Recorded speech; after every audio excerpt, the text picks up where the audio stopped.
Hi, Yumi Steins here, host of the hit podcast, Ladies, We Need to Talk. October is Mental Health Month, and to get behind it, we're taking a look at some of the most common mental health disorders facing women, depression and anxiety, and how we can treat them. I love anxiety. I think it's the mental health condition that has the best outcome. You can binge Ladies, We Need to Talk on the ABC Listen app or wherever you get your podcasts. ABC Listen. Podcasts, radio, news, music and more. Everything you think you know about the world and how it works is wrong. All the things you've been told by the so-called experts are lies. The real decisions are not made in parliaments or the courts or in federal cabinet. Our fates are decided by people meeting secretly in secret rooms, making secret decisions that have secretly made you a slave. And if you think otherwise, well, then you're either a sheep or maybe you're in on it too. This is the classic mindset of the conspiracy theorist. And conspiracy theories in the age of social media and political fragmentation are gaining traction here, just like they are everywhere else. Journalist Ariel Bogle is here today. Ariel has gone into the world of Australians who hold these beliefs, who think there are microchips in vaccines, that the law isn't real, but QAnon is. Some of these beliefs are imported from America, others are homegrown. Sometimes whole families are totally disrupted and marriages overturned when someone takes on these ideas and won't let them go. Ariel Bogle has written a book with journalist Cam Wilson. It's called Conspiracy Nation, Exposing the Dangerous World of Australian Conspiracy Theories. Hi, Ariel. Hi, Richard. You've been in this world, all these worlds, for months and months. How are you? You all right? You okay? I'm doing okay, and I think it might be years and years at this point, actually. Why do you think conspiracy theories are flourishing in the present moment? Are they flourishing, or are we better able to see them now than we have been in the past? It is a question we set out to answer to some degree in the book. I think we wanted to reflect on those pandemic years where it did feel like conspiracy theories and gurus kind of selling these ideas suddenly emerged as real power figures. There were marches through Australian cities inspired in part by some of these ideas that perhaps the virus wasn't real, that the vaccine was evil in some way, that this was a conspiracy to lock down and remove the freedoms of the Australian people. I think what we came to in the book is the idea that these kind of concepts, conspiracy theories, the idea that there is a shadowy cabal out there with plots of evil against the common good, have been with us for decades, for centuries even. These are old stories that recur in moments of crisis. They cling to social disruption, to disharmony, and they'll always be with us, but they do seem to be growing in impact in some ways, in some cases inspiring violence, causing a lot of personal turbulence for Australians, and just the way the public was reaching out to us, both Cam and I, through those pandemic years, suggested there was something serious going on here. Yeah, the pandemic does seem to have been a factor. In 2023, you went to the We Are Ready march that was supposed to be a global event. What was the We Are Ready march all about? So this was one of many events that had emerged since the beginning of the pandemic era, really flourishing, I think, in 21. There was a global kind of coming together of conspiracy groups. They were able to inspire each other to actually, make their presence felt in different cities around the world. And I went to this one in Sydney. So I showed up. It was in May of 23, so it was kind of an autumn time. The sun was out, but it was a bit cold. You turn up around town hall where there's always some sort of protest going on. And normally you can kind of immediately grasp what it's about. Maybe it's about Ukraine, maybe it's about the environment. But this one had such a cacophony of posters, like some of it seemed to be about something called 15-minute cities and how that was a conspiracy theory to lock us down. There was a lot of posters about pedophiles and trans kids and sort of evil plots about vaccines. There was a lot going on.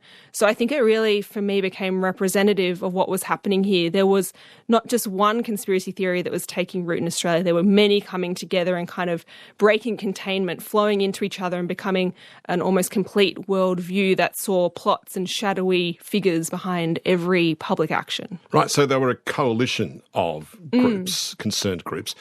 We are ready. Ready for what? What did they mean by that? Or did they even know what they meant? I think it meant we are ready to take on power. That's how I interpreted it. It was we are ready to put a stake in the ground about what is true and what's not. We are going to confront power. That's the feeling I got from that "we are ready" phrase. Was there a great degree of a sense of righteousness amongst these groups? I think so. I mean, if you put yourself in the mind of somebody that's gotten caught up in these ideas, you do feel like you've found some sort of truth and you want to shout out about it. You want to evangelize about it. You think that you've seen through the veil that's been put over your eyes since birth. Suddenly you're able to see what is really true. So there is a feeling of righteousness, a feeling that you're at the center of an epic story, a movie even, where you're standing up to power, confronting it for the first time. So yeah, I think there's also like a real sense of community there. Like I was there because I was going to ask, because it's a jumble of messages here. Yeah. But you felt that they weren't sort of like eyeing each other. They were kind of, it was like my truth is the real truth, not yours. There was a community, was there? I think so, because especially during the pandemic, we were really locked down. Australia did have some of the most strict lockdown restrictions in the world. And people had been removed from a lot of that social interaction they might have had at coffee shops, at schools, at their jobs. But they had found community online, and now it was becoming physical. And so there was a kind of joyous feeling, I mean, a pretty friendly feeling, even as a journalist, you know, a member of the so-called mainstream media, the enemy probably.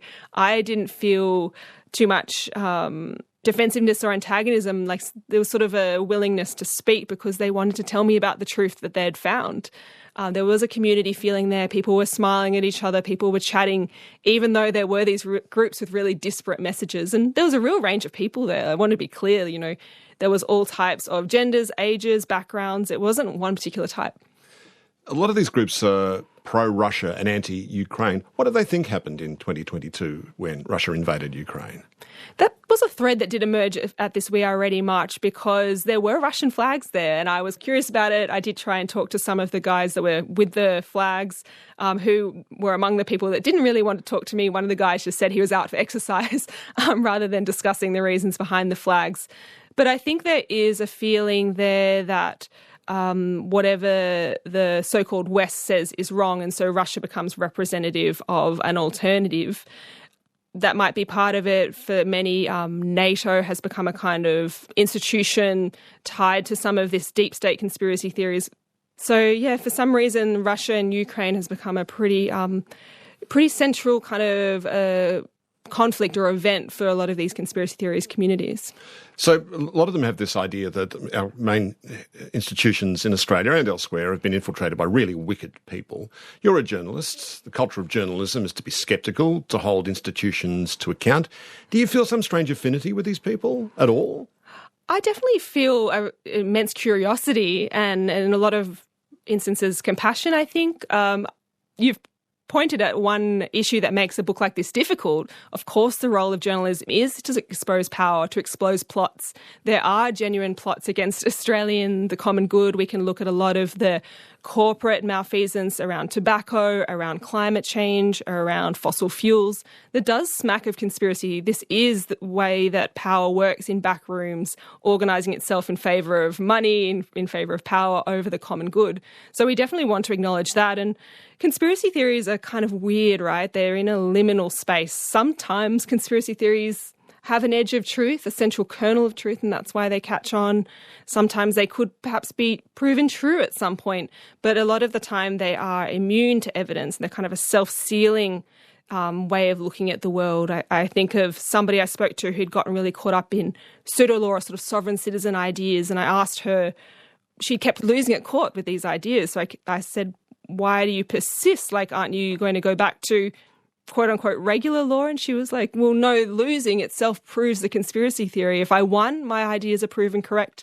But if I lose, it proves the plot. So it is a self-sealing kind of belief system. And I want to acknowledge, too, the way that conspiracy theories act as a way of creating enemies. You know, I'm not the first person to point this out by any means, but conspiracy theories really allow a us versus them framing. There is an in-group, the good guys, and there is the out-group, a bad guy who is operating against the common good, against the good people. So they are often a shorthand to cover up what we might better call racism, hatred as well.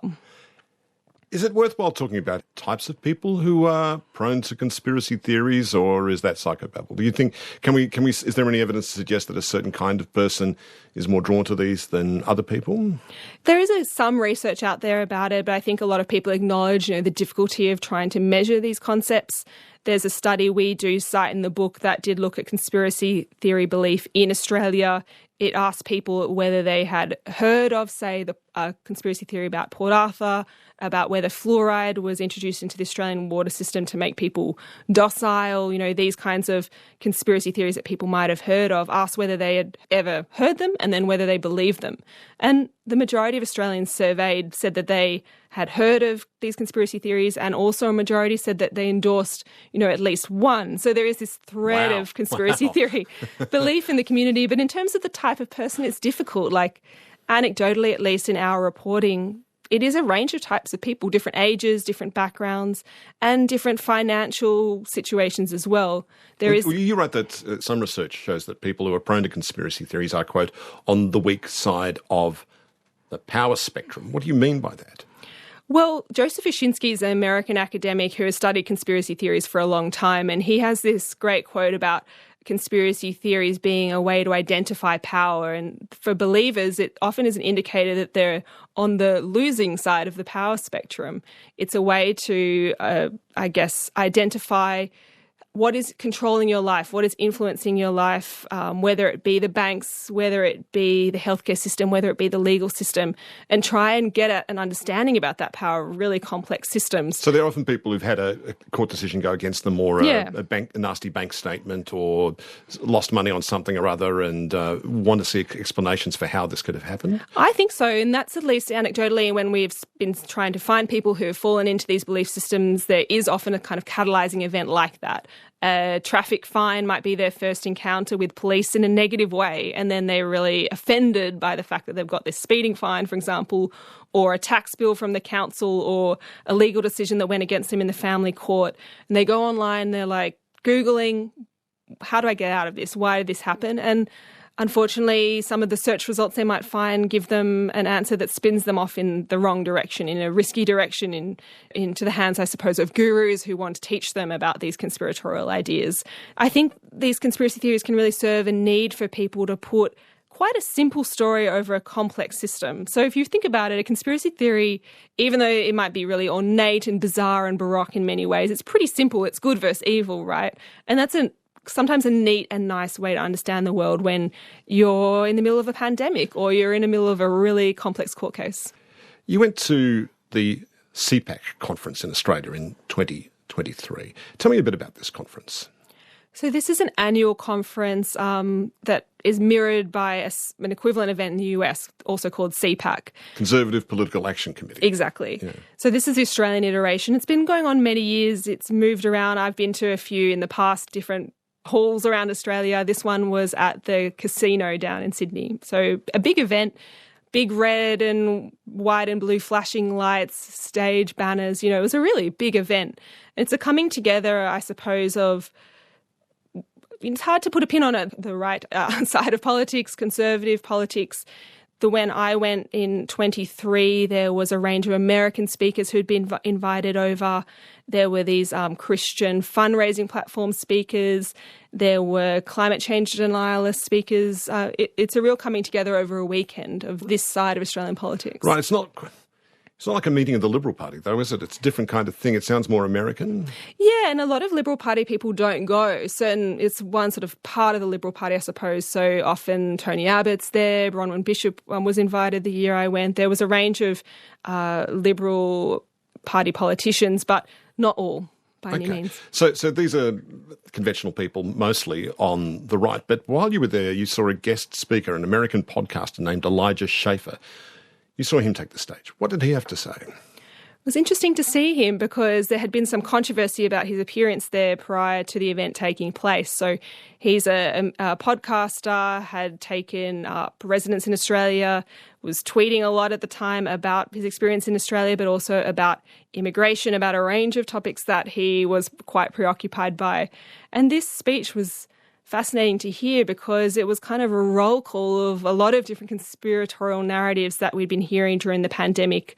I think I mentioned before 15-minute cities. This is a town planning initiative from Europe that essentially argues you should be able to walk or ride a bike 15 minutes to any kind of service you need, a supermarket, a doctor, a school, etc. That sounds pretty good. What's wrong with that? Great question. Sounds pretty good to me, but it had been kind of folded into some edges of the QAnon conspiratorial community as an example of the way that they would suddenly lock you down. There was an idea that where it was being implemented in the UK, you would only be able to leave your house on certain days or drive your cars on certain days. So another way to control your movements off the back of the pandemic. So he referenced that. He referenced the ills of what he called unfettered immigration.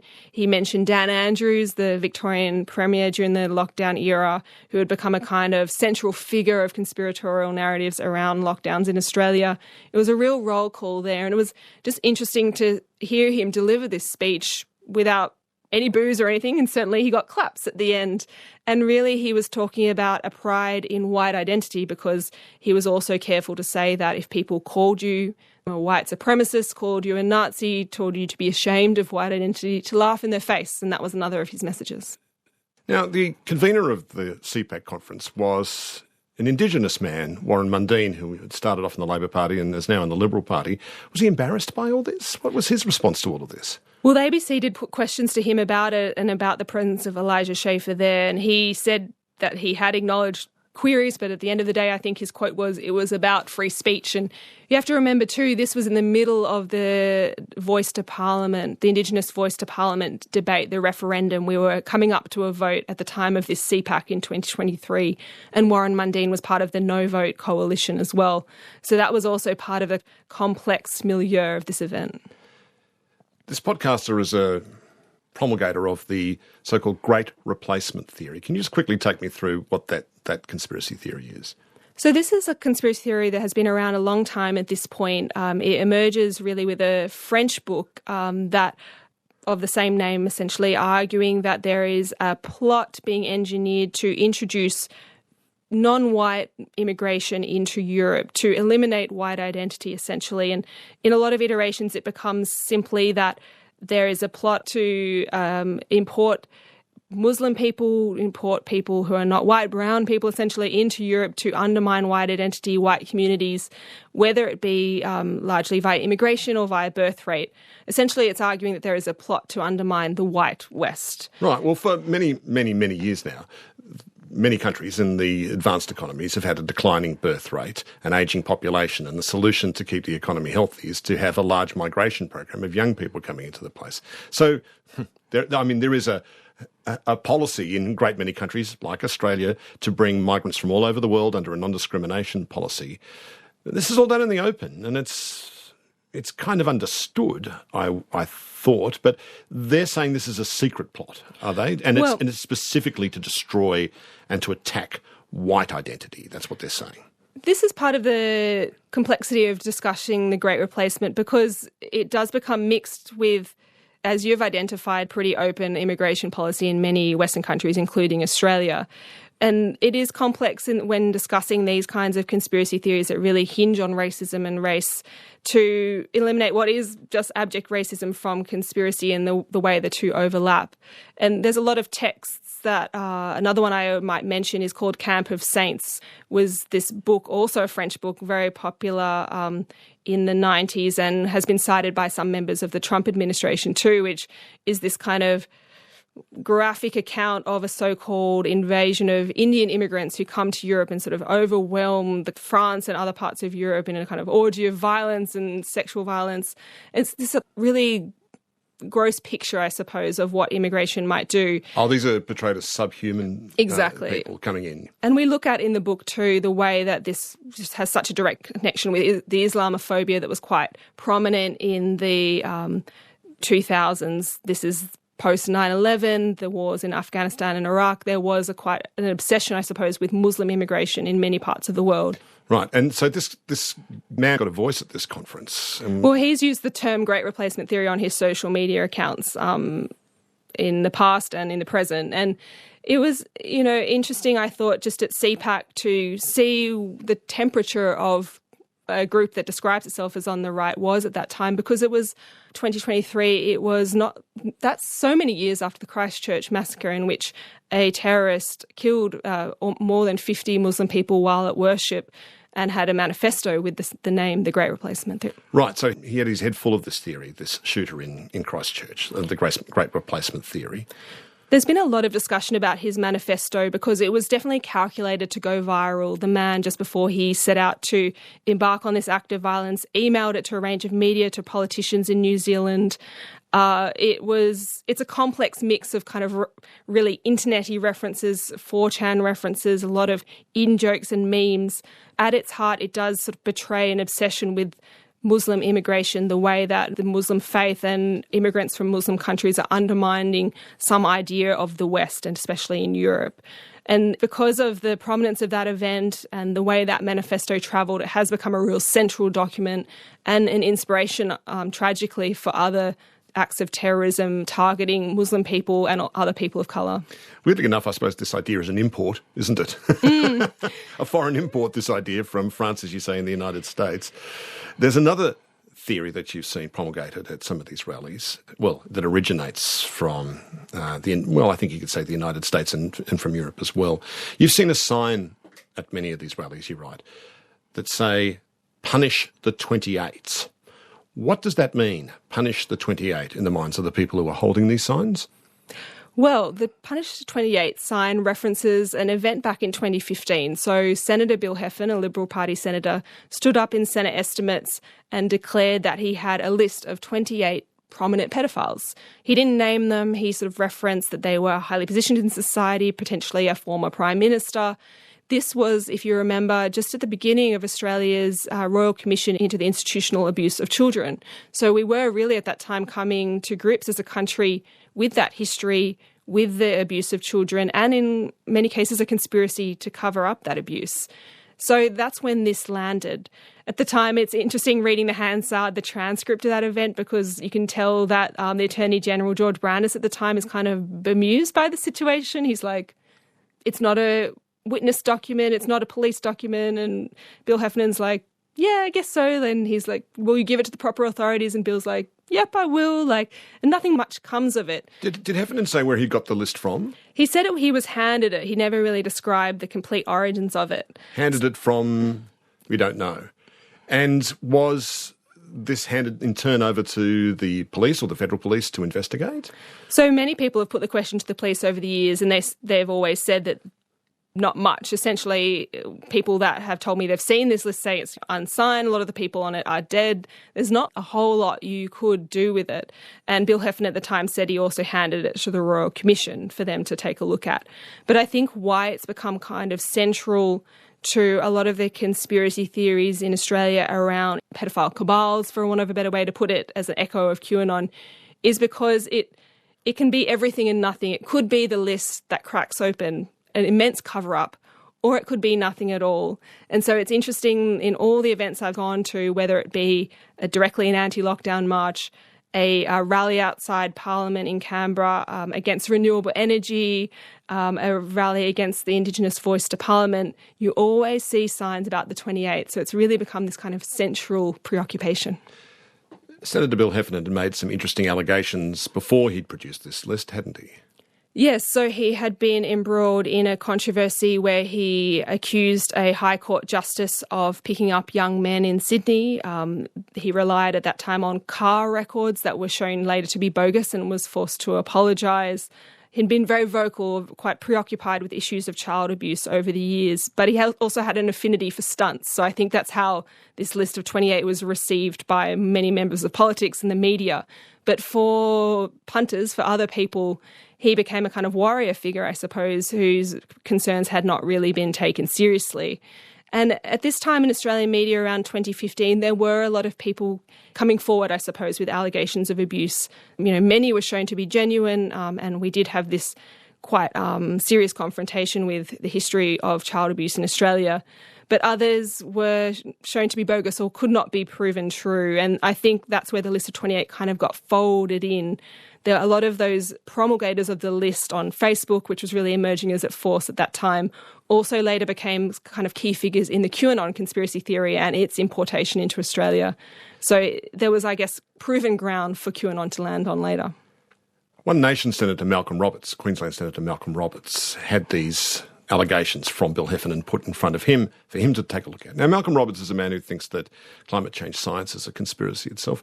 But once he looked at these names, what did he conclude about these names that Bill Heffernan put forward as these enormously powerful members of a so-called paedophile ring in Australia? Yeah, I had such an interesting conversation with Malcolm Roberts because he told me, you know, in the years after Bill Heffernan had discussed this list, he kept getting calls from constituents being like, why aren't you looking into this list? What's up with the list of 28?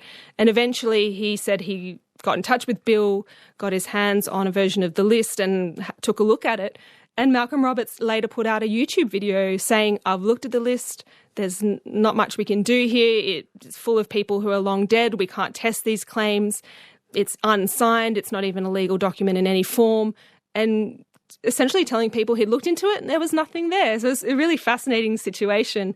You know, Malcolm Roberts, he told me he doesn't shy away from this term conspiracy theorist because for him, if you use the term, you've already lost the argument. And he's willing to consider all kinds of things that people put forward to him.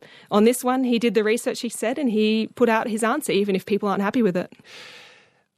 How long have theories like this been around in the world, that there is secret organised abuse of children going on by powerful elites? Oh, centuries. For centuries. The idea of children being put at risk, being abused by a certain group has a long history. If we look back in medieval Europe, even blood libel, the idea that Jewish people were stealing Christian children for their blood for certain rituals and things like that.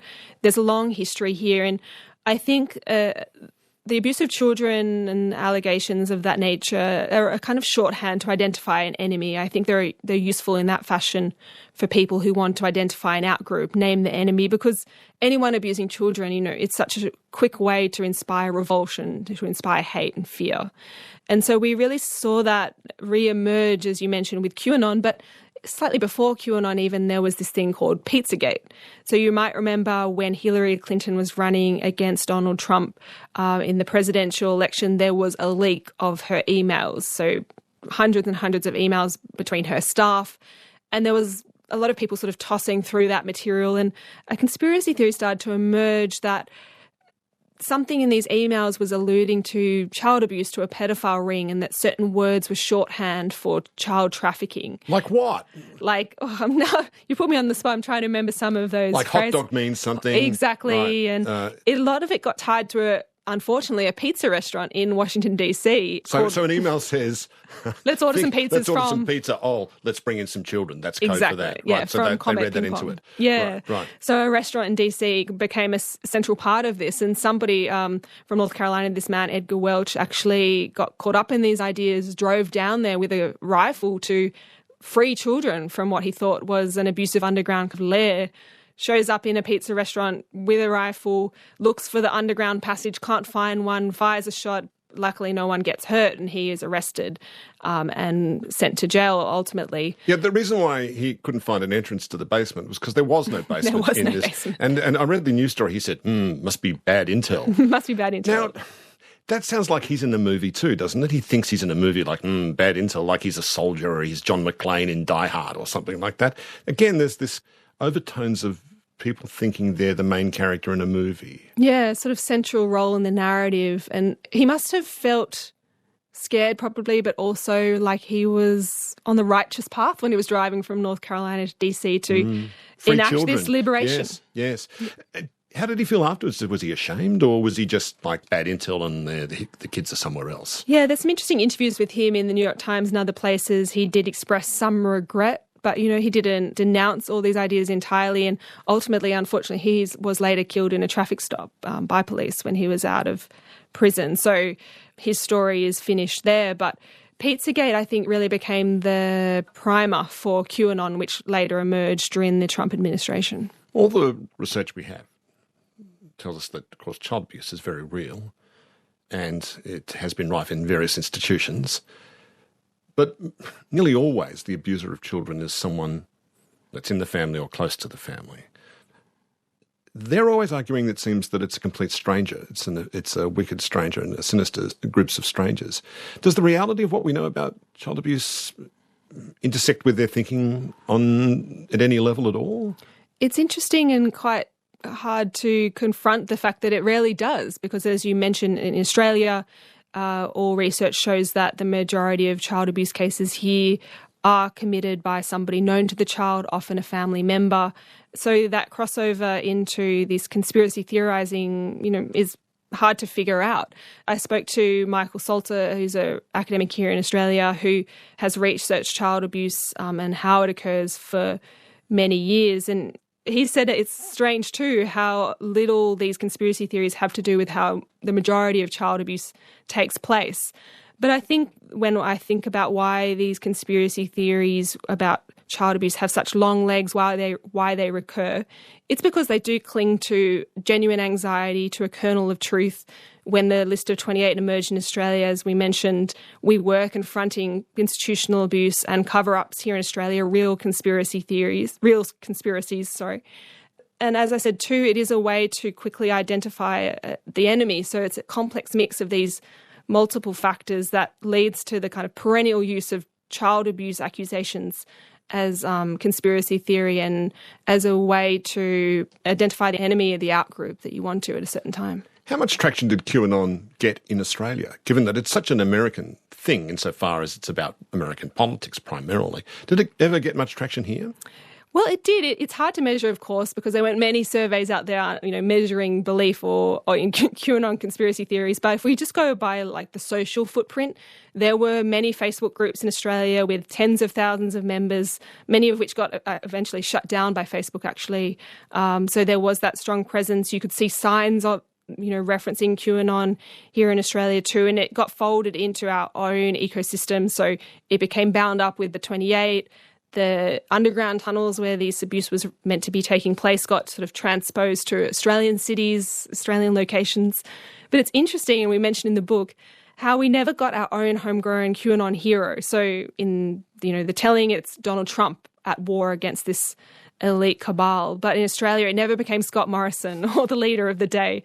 And maybe there's something in the Australian psyche which makes us really averse to identifying a politician as a hero. I know, we just sort of immediately start to laugh. The idea that Scott Morrison or Anthony Albanese might behind that sort of makes us kind of just chuckle, I suppose, doesn't it? There's a different kind of culture around our politics in this country. And maybe the way that we don't vote directly for our Prime Minister, we vote for parties. There's something there. We really like laughing at our politicians, not making heroes of them. So there's something in that makes us more resistant to that hero worship element in the conspiracy theory community. Earlier on, Ariel, you were talking about a woman you met, whom you called Jane in the book, who was caught up in a series of finds and how she became attracted to this theory that the legal system in Australia isn't real. This is this kind of whole overarching group of conspiracy theories that you call pseudo-law. Tell me about her and what you found out from her when you met her. Yeah, Jane's really stayed with me because I found it such a sad story in many ways. Essentially, she had a issue with her mortgage. So she was set to lose her house over a dispute with the bank about not paying a mortgage. And in desperation, she had turned to a pseudo-law guru of sorts. She had looked for help online to make money, and then also found these people telling her that the law system, the legal system in Australia was corrupted in some way, that it could be unlocked or she could ignore certain parts of the law because the law had been corrupted. And can people like Jane find their way to such people by just Googling, how do I get out of this? How do I get out of this fine? How do I save my mortgage? That seems to be a common path because if you start Googling this stuff, there's plenty of gurus out there who promise to teach you how to get out of traffic fine, out of council rates, out of any what legal problem. So there is this online sort of guru ecosystem. And, just to define this concept of pseudo-law, I think the term more people might be familiar with would be sovereign citizen. We wanted to avoid using that term all the time because it's quite an American specific term. Pseudo-law, I would say, is a kind of like bucket of beliefs, essentially arguing that certain laws are illegitimate or that the government has become corrupted in some way. Or indeed the whole legal system's illegitimate. Exactly. And there's many ways to arrive at this path. That's why it's sort of so hard to identify as like a strict movement with like one leader or one belief. It's a whole range of different beliefs because people point to different moments in Australian legal history as the moment where everything became corrupted or everything became undone. And people like Jane cling to these ideas as a way to get out of what is a really, for her, a very serious problem. And how's that working out for her when she goes to court with some of these ideas she's been sold by these gurus of pseudo-law? Unfortunately, it, of course, is not working out well. You know, the legal system is struggling to deal with these kind of litigants who are on the rise, I'm told, in many parts of the Australian court system. Of course, their legal arguments are not real. They're not tenable, and so they don't win. But as I mentioned earlier, when you don't win and you've fallen into this belief system, it can kind of just reinforce it, because if you win, no one wins, but if you did win, it would prove the veracity of the guru's teachings. Right. But if you lose, it just proves that the court system is indeed as corrupt as they said it was. So how was she when you met with her? Was she under increasing stress, or did she taking great comfort from these theories that she's imbibing from this guru? I think it's a mix. You know, I've caught up with her on the phone over a couple of years now, and each time there are new facets of pseudo-law that she's suddenly bound up in. You know, at some point it's one thing and another it's another. So she's a sort of, I think I call her in the book, a kind of lyrebird of these conspiracies, of these ideas. She's picking one up from here and then experimenting with it and letting it go and picking up another. And I think that's really common. If you are caught up in this way of thinking, it's very hard to get out of it, and it becomes a bottomless pit, I suppose, of potential conspiracies just stacking one on top of the other. Yeah, it's a really profound idea to think and to argue that the law isn't real, the Constitution isn't legitimate, your traffic fine is nonsense, it can't possibly even exist. These are very powerful ideas, and I suppose once you think you've seen the quote-unquote truth of that, you wouldn't want to go back, I suppose, would you, no matter how much evidence was put in front of you? No, there's a historian of these movements in America, Mark Pitcabbage. He put it to me, it was like a big get-out-of-jail-free card. You know, if you've unlocked this secret, you can get out of anything that seems pretty unpleasant. Taxes are pretty unpleasant. Speeding fines are pretty unpleasant. Councils telling you what to do or what not to do is pretty unpleasant. But if you've unlocked this secret knowledge, well, there's your answer. Oh, is there a degree of magical thinking here? I suppose if you just show up, words aren't real then. Is there something in that? Like, it's a profoundly magical idea that words create new realities. I think it's a fascinating, it really intrigued me in reporting out this part of the book. I became really interested in the kind of linguistic gymnastics of this stuff. Other people have called it a kind of incantation. Often these pseudo-law ideas that people try in court have a kind of spell-like quality. If you say the right words in the right order, the power of the state just dissipates before your very eyes. And there was even a man called David Wynn Miller, now deceased, who was an American pseudo-law guru. He travelled to Australia, kind of travelling salesman, of which there are a lot in this ecosystem. But they charge fees for being consulted? They do like a little conference on the Gold Coast, a little church hall event in Sydney, you know, travelling Australia, getting people to pay small amounts just to hear him talk. And he had this idea called quantum grammar, which, as you said, puts this idea of word magic to the extreme degree, because for him it was just about vowels in the right order, words in the right order to unlock the power of the state. And when you read his statements in court, because he shows up in the Land and Environment Court in Sydney, he shows up in court cases in Queensland. It's really interesting looking through the legal history here, because he's trying these ideas in court, just saying sort of bizarre verbiage in front of judges and magistrates who are absolutely bemused and completely uncertain about what to do. So quantum grammar, what an interesting phrase. So that implies you can sort of break down language to the quantum level, to the atomic level, and then I suppose it atomizes at that point and doesn't mean anything anymore. Yeah, something like that. And I spoke to Harry Hobbs, who's a legal academic who's looked at the history of pseudo-law in Australia as well, and he pointed out to me, and I think this is right, that a lot of people looking on at these bizarre ideas, you know, it's easy to dismiss this. It seems so strange, and why do people believe this? And they just hate the law, they hate the country, they hate authority. But in his view, it was more hyper-legality. They were actually more obsessed with the law, but it was the idea that once the law was good, just and right and respected the idea of the rights of the individual, but it's become corrupted and evil and made illegitimate by certain evil forces. So there's a desire here to return to some halcyon day of perfect law. I'm with Ariel Bogle. She's written a book with Cam Wilson called Conspiracy Nation, Exposing the Dangerous World of Australian Conspiracy Theories. You met this really interesting man called Robert Sudi, a man who watches this pseudo-law group of ideas and conspiracy theories through his website. Tell me how he got drawn into this world in the first place.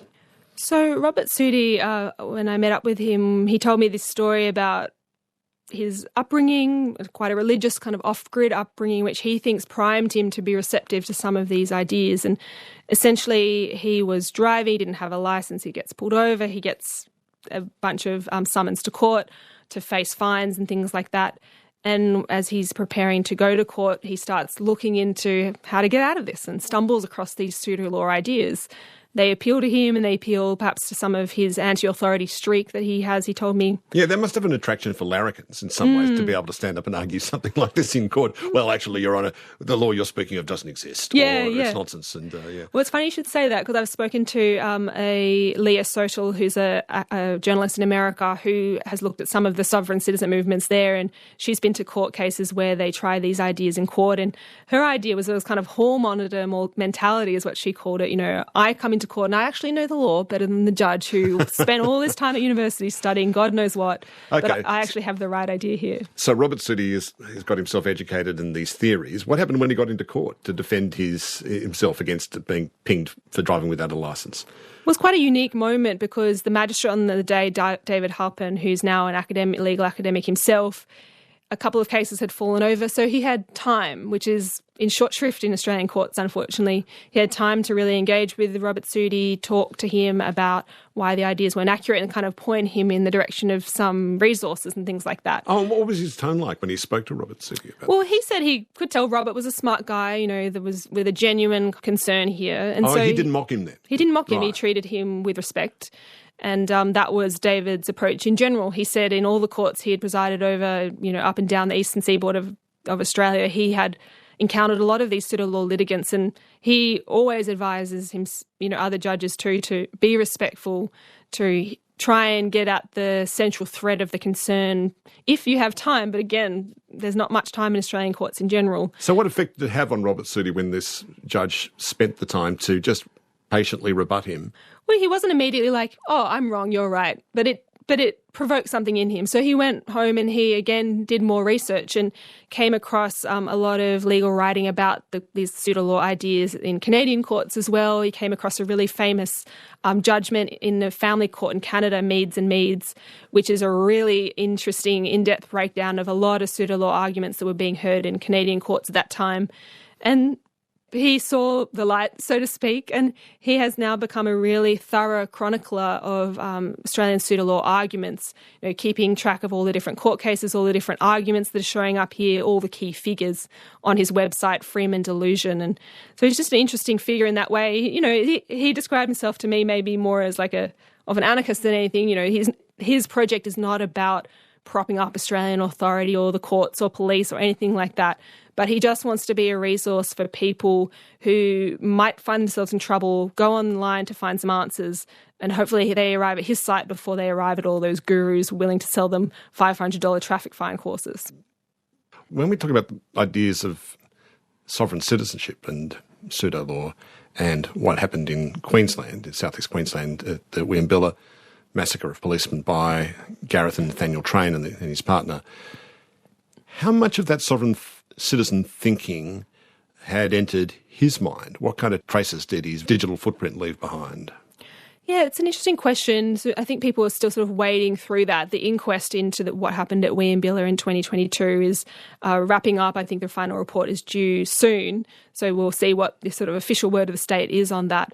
And during the inquest, you know, there was some suggestion that Gareth Train, probably the ringleader, it seems, the one that really brought his wife and brother along with him on some of these beliefs, He certainly had a strong anti-authority streak. His digital footprint showed a lot of discussion about the police as evil, the police as the face of tyranny, which I think is really common in a lot of these conspiracy theory communities, because the police are really the face of the state. They bring with them the threat of violence, of course, because they carry weapons and they have that authority. So that was present in Gareth Train's footprint. The Queensland Police called it an act of religious-inspired terrorism, which is quite interesting. They ascribed it to something called premillennialism, hard to say, which is this sort of... We're on the dawn of the apocalypse. Exactly, the last end of days, the Antichrist will arrive. Yeah. With the universal price code symbols tattooed on his forehead and yada yada, and that will bring along the second coming and the rapture, etc., that kind of thinking. He was subscribing to that kind of thinking? Yeah, the Trains were quite bound up with that kind of end times religious feeling as well. You can see that in their digital footprint. And it's hard to say that Gareth Train in particular was ascribing to any particular pseudo-law belief specifically. That wasn't quite present in his footprint. But this anti-authority streak, the idea that the government was tyrannical, corrupt, that was present there. And certainly pseudo-law ideas, you are careful when talking about them, I suppose. A lot of people like Jane fall into these ideas in a moment of vulnerability. Some people take up these ideas in court, like Robert Sudi, confronted in court by a magistrate or somebody else and let these ideas go. But some people cling on to them and take it to the extreme. And we have seen, not just with William Biller, but in the United States and in Australia too, acts of violence inspired in part by some of these pseudo-law beliefs. It's funny, reading these stories, I was thinking two things might be true at the same time here, whereas people like Gareth Train might have been dipping in and out of the book of Revelations and seeing a role for himself and then through other books of prophecy in the Bible. It seems to me that perhaps a lot of these other theories arise from the retreat of religion from public life, and it seems to be like a feature of the age we live in that people are making a tin god of their politics to replace that overarching explanation for how the universe was created and the world works and who's looking after everything. And if you've not got a benevolent God looking over the universe, you've got a room full of sinister people meeting in secret, really running the show instead. What do you think of that? Yeah, I think that's a really interesting way to put it. I think there's an appeal with a lot of these ideas to put a simple story around complex situations. And the one reason why I have a lot of sympathy for some people that fall into these ideas, not for the gurus that are selling them or making money off them, but for the people that stumble into them, is that the way we live now, the systems that we live under, amid, the banking system, the legal system, our politics, they are immensely complex systems and really hard to understand. People go to university to understand how to talk about even one part of the law, financial markets. I don't pretend to understand even the first thing, really. My grandparents had a relationship with their bank manager. Yeah, that is long gone. Right, no, we get a message, an encrypted message via our apps these days from some faceless institution that might probably been generated by... We all get a heart attack when we get a MyGov notification. Oh, what is it now? Exactly, So in the face of these immensely complex systems, I can see how everything can start to feel like a conspiracy against you.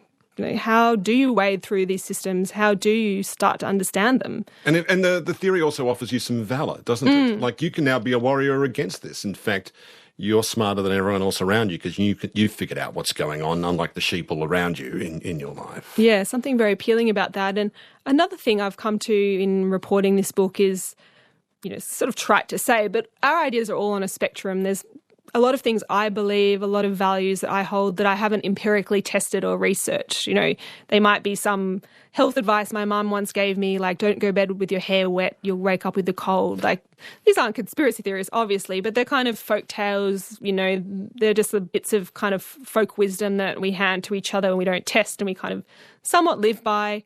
You can see how some paths might lead you to these ideas. I think in setting out to write this book, we didn't want to present all the people that subscribe to these ideas as other. These are our friends and family. This is potentially us in a bad situation. And there's nothing new in this either. As you say, these conspiracy theories have been around since the year dot. It all seems all part of being very human. The people you've been describing sound to me in some ways, or many of them do, like people who've been indoctrinated into a cult. Like, there's this special body of ideas. Sometimes you have to pay to get access to them. or rise through the system. There's a feeling of profound self-righteousness within it. There's often a leader, a charismatic leader, and that's a kind of an overarching explanation for how the world works. Pulling people out of a cult system, a cult way of thinking, is often fiendishly difficult. What does Robert Sudi, who had fallen into this world and then stepped right back out of it again, think about the best way to pull people out of it? It's really hard. He didn't have some short answer that would just give you a 3-step plan. He really suggested that you can't confront people directly all the time. Often that can just push them back into their box, even reinforce the belief if you come at them really directly. His website, Freeman Delusion, is a sort of in-between point where people might find it before they find another guru to sell them some course about getting out of traffic fines with some of this legal verbiage. If you tell yourself a story that the world is secretly run by really wicked individuals, satanically wicked people whose influence is everywhere and they can reach down and make people disappear, and if that's the story you're telling yourself, does it make people who subscribe to these theories somewhat gloomy and pessimistic, or just the opposite? Well, it certainly varies, but I think that is a kind of under-discussed part of this. It makes people extremely fearful. It is a very fearful way to live. And like, what's that helicopter in the sky? There's a paranoia here. Yes. Where there is a kernel of truth that has pushed somebody into a conspiratorial thinking, perhaps there is a genuine issue of corruption or a genuine social problem or genuine questions to be asked about some kind of political or social policy. Binding it up with conspiratorial thinking is a really unfortunate way to deal with it, because it makes it easy for the media and for politicians to say, that's just the fringe characters, that's just some weirdos talking about that on the internet. You don't get to discuss the central problem that might be at the heart of some of these ideas. And it can really spin people off from genuine political action too. If you get bound up in paranoia and score settling, you don't take genuine political action to effect change. So there's a way that motivation for action against genuine social issues or inequalities can get bound up in conspiratorial thinking and easily dismissed. Ariel Bogle, if that indeed is your real name, it's been really fascinating speaking with you. Thank you so much. Thank you, Richard. Ariel Bogle's book, co-written with Cam Wilson, is called Conspiracy Nation, Exposing the Dangerous World of Australian Conspiracy Theories. Today's conversation was made in the lands of the Gadigal people. Producer is Alice Moldovan. Executive producer is Nicola Harrison. I'm Richard Feidler. Thanks for listening.